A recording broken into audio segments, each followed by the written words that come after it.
Hi guys, how to change column heading from alphabet to numbers. So at the moment you can see I've got A, B, C as column headings, and in my formula if you see I've got VLOOKUP A2, that means it's column A and row number 2.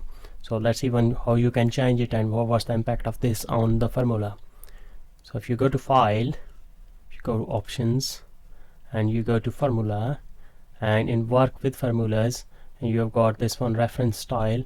So if you tick this option and press OK, so you can see my column headings are 1 2 3 like your rows, and then you can see the impact on the formula. You have got RC row column -1 and then C -1. So this is the impact on the formula.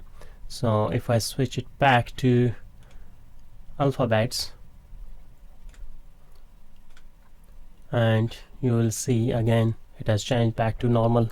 So this is how you can change the column heading from numbers to alphabets or alphabets to numbers. Thank you. Bye bye.